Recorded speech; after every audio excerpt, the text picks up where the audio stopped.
Assalamualaikum students, hope you all are fine and doing good. Today it's time for exercise 5.3. In this exercise we have to find the number of binary relation in the following cases.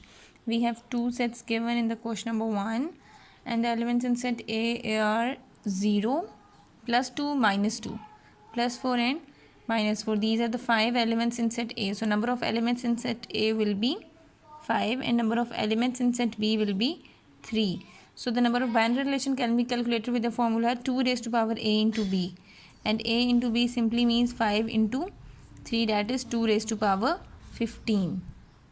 In the second part we are given with nc is equals to 7. It means you have to find the binary relations in the set C cross C.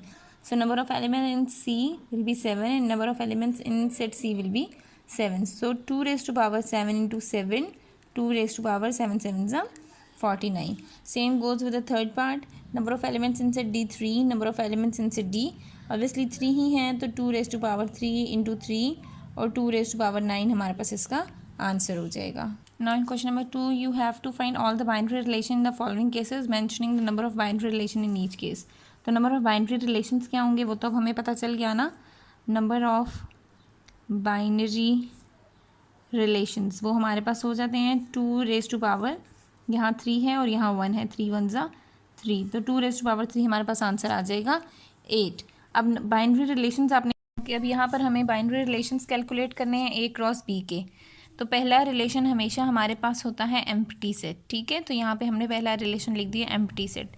दूसरे relation में क्या हो सकता है कि यहाँ से आपने सिंगल सिंगल नंबर को दूसरे सेट के एलिमेंट के साथ पेयर अप करना होता है. लाइक √2 को आपने पेयर अप कर दिया √5 के साथ. ठीक है, थर्ड रिलेशन में आप क्या करेंगे, √3 को आप पेयर अप कर लेंगे √5 और इंडेक्स में है 3 इसके साथ. फोर्थ रिलेशन में आप पेयर अप कर लेंगे √5 को यहाँ वाले √5 और इंडेक्स में 3 के साथ. फिफ्थ रिलेशन में आप पेयर अप कर सकते हैं √2 को, लाइक √2 और √5 इंडेक्स में 3. एक ये बन गया, ये ऑलरेडी हम बना भी चुके हैं ना. इसके साथ आप √3 का भी एक पेयर बना लें, √3 और 3 √5. ठीक है, ये हमारे पास रिलेशन 5 आ गया. रिलेशन 6 आप कैसे बना सकते हैं, अब यहाँ पे √2 और 3 को मैंने इसके साथ पेयर अप किया है.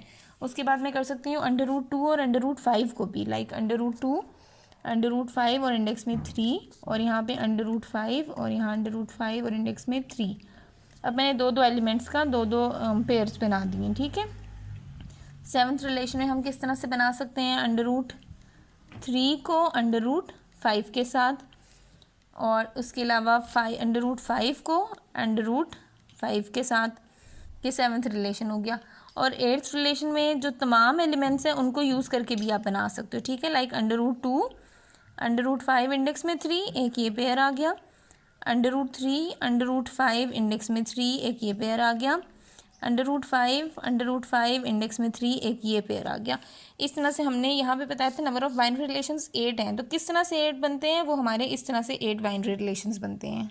Okay, now in the second part we are given with c is equals to pi और e लिखा हुआ है. तो नंबर ऑफ बाइनरी रिलेशंस जिसके क्या होंगे, 2 raise to power. Binary relations के लिए हमें पता है कि क्या फॉर्मूला है. अब यहाँ पे हमारे पास एक ही सेट गिवन है ना, तो 2 raise to power 2 into 2 raise to power 4 that is equals to 16. यानी कि इसके बाइनरी रिलेशंस होंगे हमारे पास 16. पहला बाइनरी रिलेशन R1 आपको पता है क्या होता है, एम्प्टी सेट होता है. ठीक है, R2 क्या हो जाएगा हमारे पास, जिसमें हम लोगों ने पाई को पाई के साथ पेयर अप किया. इसके बाद हम लोगों ने जो थर्ड रिलेशन है उसमें हम क्या बता सकते हैं, पाई को ई के साथ हम पेयर अप कर देते हैं. ठीक है, फोर्थ रिलेशन में हम ई को पाई के साथ पेयर अप कर देते हैं ई, और फिर बाद में हम पाई लिख देते हैं. अब ये हम किस तरह से बना रहे हैं, हमने यहाँ पे एक और सेट अज्यूम किया हुआ है. ठीक है, इस तरह से हमने पाई और ये एक और अज्यूम किया हुआ है, हम उसके अकॉर्डिंग बना रहे हैं. ठीक है, अब फोर्थ में हमने क्या बनाया, ई को पाई के साथ ई और पाई बना दिया. फिफ्थ रिलेशन में हमने बना दिया ई को ई के साथ. इसी तरह से हमारे पास सिक्स्थ रिलेशन बनेगा R6. उसमें हम पेयर अप कर सकते हैं पाई एंड पाई को पाई के साथ एंड पाई को ई के साथ. सेवन्थ रिलेशन में जो R7 होगा उसमें बन जाएगा हमारे पास पाई पाई एंड लाइकवाइज इसी तरह से मैंने इसके बाकी सेट्स कंप्लीट करके पहले सिंगल सिंगल पेयर अप किया, फिर दो दो एलिमेंट्स को पेयर अप किया, फिर तीन तीन सेट्स बनाए और फिर लास्ट में हमारे पास R16 में 4 सेट्स आ रहे थे। ठीक है, हमने इसके अकॉर्डिंग ये अपना क्वेश्चन कंप्लीट कर लिया।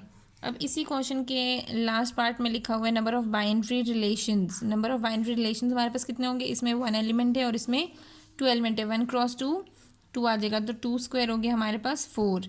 अब इसके 4 बाइनरी रिलेशंस आपने बनाने। पहला बाइनरी रिलेशन हमेशा एम्प्टी सेट होगा, सेकंड में आपने 5 को 1 के साथ पेयर अप किया, थर्ड में 5 को 10 के साथ, और फोर्थ में यहाँ 4 होगा। इसमें हमारे पास 5 1 और 5 10 दोनों एडेड होंगे। Now coming towards question number 3। In question number 3 we are given with set S and T। Write binary relations in tabular form. आपको बाइनरी रिलेशंस को टेबुलर फॉर्म में लिखना है।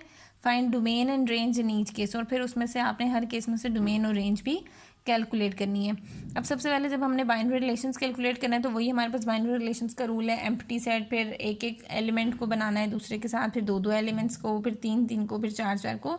इस तरह से आपके पास अब कितने बाइनरी रिलेशंस होंगे, यहाँ पर है नंबर ऑफ एलिमेंट्स 4, 4 3 ज़ा 12। आपको बाइनरी रिलेशंस यहाँ पर 12 बनाने हैं। उसके बाद आपने इन रिलेशंस के अकॉर्डिंग अपने आंसर्स को फाइंड आउट करना है।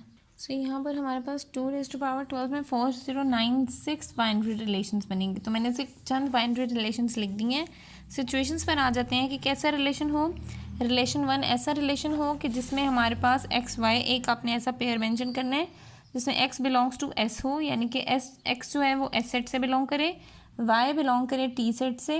वाई आपका टी सेट से होना चाहिए, यानी कि सेकेंड एलिमेंट टी सेट से होना चाहिए, और उसके बाद एक्स और वाई बराबर हों। तो ऐसा कौन सा रिलेशन है जिसमें एक्स और वाई बराबर भी हैं, एक्स एक्स से बिलोंग कर रहा है और वाई टी से, यानी कि पहला एलिमेंट आपने एक्स से कोई एलिमेंट देखना है। ठीक है, ये बता रहा है कि पहला एलिमेंट आप एक्स से सेलेक्ट करो, सेकेंड एलिमेंट आप वाई से, इस तरह के वो दोनों एलिमेंट्स एक हों।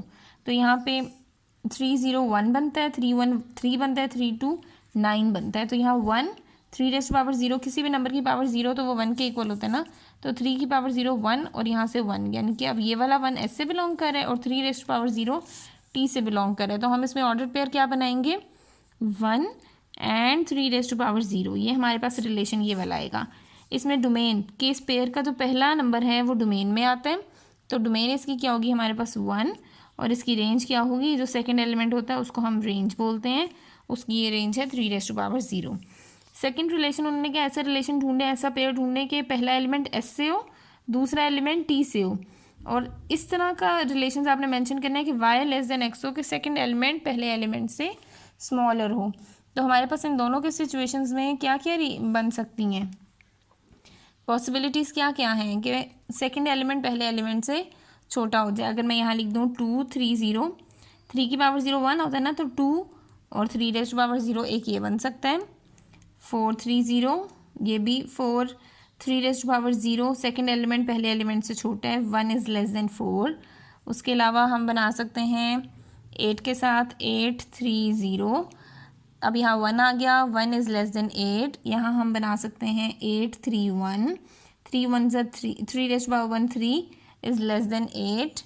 हमारे पास ये पेयर बन सकते हैं। ठीक है, अब जब हमने इनकी डोमेन लिखनी है तो डोमेन में जो पहले एलिमेंट्स हैं आपने वो लिखने हैं, बट इनमें से जो रिपीट हो रहा है आपने रिपीटेड को नहीं लिखना होता। ठीक है, एक दफ़ा लिखना होता है। 2 4 and 8 is the domain of second relation, और रेंज क्या होगी, जो सेकेंड एलिमेंट से 3 0 रिपीट हो रहा है, एक दफ़ा लिखेंगे 3⁻0 एंड देन 3⁻1। ये हमारे पास सेट की डोमेन और रेंज भी आ गई।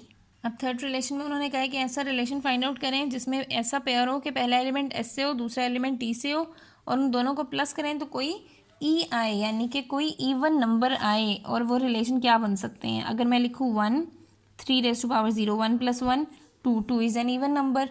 उसके बाद 1 और 3⁻1, 1 + 3 4, 4 is an even number. Next 1 3 2, 1 3 2, 3 का square 9 + 1 10, 10 is an even number. ये 3 सिचुएशंस हैं हमारे पास। अब इसमें डोमेन क्या होगी हमारी, द फर्स्ट एलिमेंट, वो तीनों में 1 आ रहा है तो डोमेन 1 ही रहेंगे। रेंज 3 0 3 1 3 2, 3 0 3 1 3 2, तीनों अलग नंबर से, तो हमने तीनों यहाँ पर मेंशन करने हैं। फोर्थ में देख लें, ऐसा पेयर ढूंढें, ऐसे पेयर्स ढूंढें जिसमें पहला एलिमेंट एस से बिलोंग करे, दूसरा एलिमेंट टी से बिलोंग करे, और जब उनको मल्टीप्लाई करें तो ओ यानी कि ऑड नंबर आए। ठीक है, तो ऑड नंबर यानी कि जो 2 के टेबल पर ना जाते हों। अब यहाँ से पहला रिलेशन में यहाँ पे मेंशन करती हूँ 1 3 0। 1 1 ज़ा 1, 1 इज़ एन ऑड नंबर, 1 3 1, 3 1 ज़ा 3, 3 raised to power 1 3, 3 1 ज़ा 3, 3 is an odd number, 1 3 square 9, 1 ज़ा 9 is an odd number। ये हमारे पास 3 ऐसे सेट आ गए जो हमें ऑड नंबर देने हैं। अब इसकी डोमेन क्या है? द फर्स्ट एलिमेंट, तीनों में 1 है तो डोमेन 1 होगी। रेंज क्या होगी? 3 0 3 1 3 2, तीनों हमारे पास अलग अलग नंबर हैं तो यहाँ पे मैं उन तीनों को मेंशन करूँगी। Same goes in the fifth case कि हमारे पास ऐसा पेयर्स ढूंढें जिसमें पहला एलिमेंट एस से बिलोंग करे, दूसरा एलिमेंट वाई से बिलोंग करे और वाई सेकंड एलिमेंट बड़ा हो अगर फर्स्ट एलिमेंट को 2 से मल्टीप्लाई कर दें। ये सारी सिचुएशन ये कहानी बता रही होती है। सेकंड एलिमेंट ऐसा होना चाहिए जो बड़ा हो, किससे बड़ा हो, यानी कि फर्स्ट एलिमेंट को ट्वाइस भी कर दें तब भी सेकंड एलिमेंट उससे बड़ा आ रहा हो।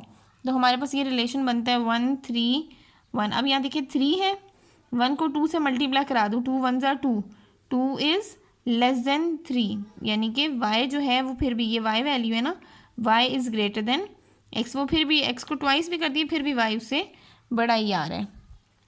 1 3 स्क्वायर, 3 का स्क्वायर 9, 9। अब ये इसको ट्वाइस करना है, x को ट्वाइस करना था ना, इसको ट्वाइस कर दें, 1 इंटू 2 2, और यहाँ क्या आ गया 9, यहाँ 2 आ गया, यहाँ 9, 9 is less than 2 times of x, 9 फिर भी लेस है 2 टाइम्स ऑफ x से। इस तरह से हमने रिलेशंस ढूंढते जाना है। 2 3 स्क्वायर बन सकता है एंड 4 3 स्क्वायर बन सकता है। अब इसकी डोमेन क्या होगी? द फर्स्ट एलिमेंट 1 1 2 4, तो 1 रिपीट हो रहा था, एक दफ़ा लिखेंगे, 1 2 4 इसकी डोमेन आ गई। रेंज क्या होगी? 3 1 3 2 3 2 3 2, यानी कि एक दफ़ा 3 raised to power 1 और एक दफ़ा 3 raised to power 2 मेंशन करना है।